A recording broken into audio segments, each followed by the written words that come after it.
I am pained to say that prior to this assignment, Hilda Taba was not a figure I was aware of. As a student of John Dewey and a contemporary of Ralph Tyler, one would think her name should appear in our educational textbooks more often, especially given that much of her work struck me as ahead of her time. She believed in research informed education practices, which she based on the new discoveries from emerging field of cognitive psychology. She developed methods such as inductive teaching and promoted the concept of teachers as a facilitator of discussions rather than a lecturer.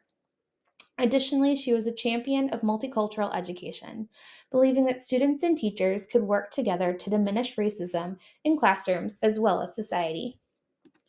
Born in Estonia in 1902, she immigrated to the United States after receiving her undergraduate degree for teaching. It was while earning her doctorate from Columbia University that she worked with John Dewey, an influence that can be seen in her strong belief in education for the purpose of supporting our democracy. After earning her degree, she spent her unfortunately brief career involved in a multitude of influential projects, such as the 8-year study, the Intergroup Education Project, and the development of the TAPA method, which she implemented while working with California school districts on optimized social studies curricula. In her dissertation, Taba outlined the beliefs that would set the course for her impact on education and curriculum development. As stated earlier, she argued for the use of teaching methods that were developed with cognitive psychology in mind. The practices should evolve to accommodate this new information on how we think and learn as it is discovered. As a student of John Dewey, it is not surprising to see her assertion that education for democracy is critical.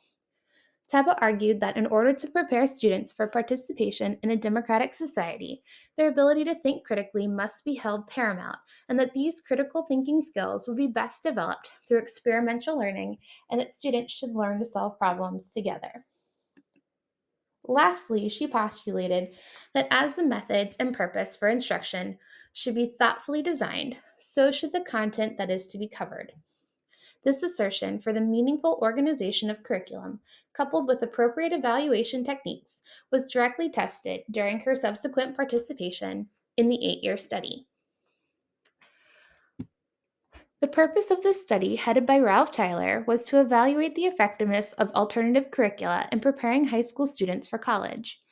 They were interested to know how altering the program of study affected college students' preparedness.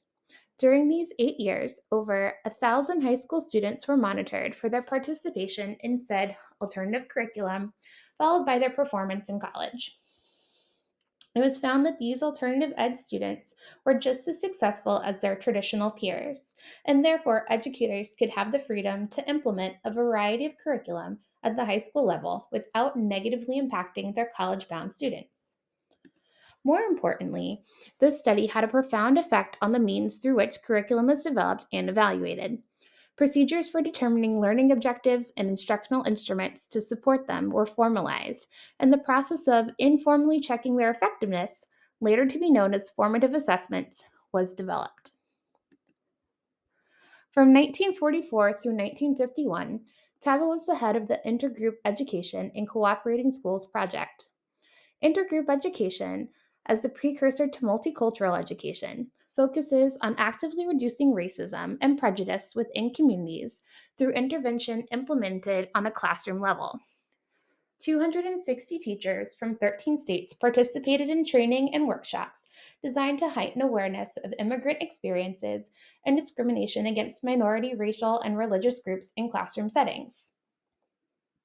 In 1951, Taba left to work with the Contra Costa County in California in order to reform their social studies curriculum. During this time, Taba used her experience and high level intellect and a love of teaching to develop the Taba method. This approach, known as the grassroots approach, due to its initial stages focus on learner needs.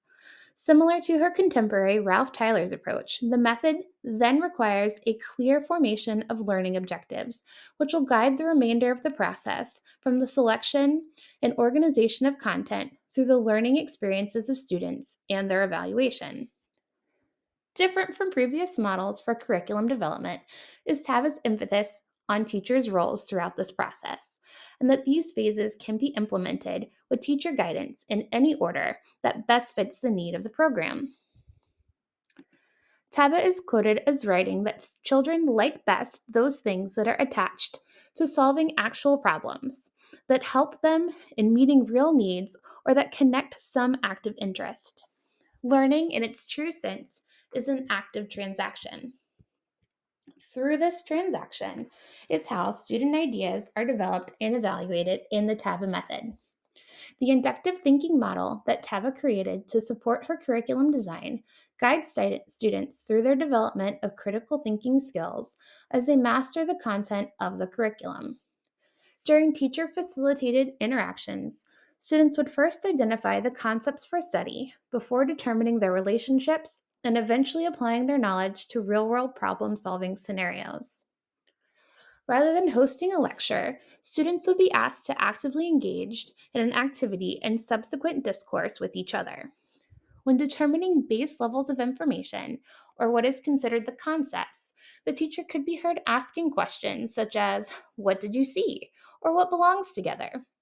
During the next phase of this model, students stretch their understanding by developing relationships between the concepts as they interpret the data. Then, they can work together to apply their acquired knowledge to new situations or to solve those real world problems. Through their active engagement, students' ability to think critically and cooperatively problem solve are developed, along with their understanding of the material under study. For me, these procedures and desired outcomes align perfectly with the methods currently used in model based inquiry approach to science education. In her publication from 1962, Curriculum Development, Theory and Practice, Hilda is quoted as writing, "One scarcely needs to emphasize the importance of critical thinking as a desirable ingredient in human beings in a democratic society. No matter what views people hold on the chief function of education, they at least agree that people need to learn to think." This sentiment is evident in the legacy she left behind. All the practice that have lived up to the test of time and are a personal desire for my own classroom environment. From utilizing research informed education to student centered approaches and actively being anti racist, Hilda Taba was definitely ahead of her time, and we can all benefit from channeling her every once in a while, if not always.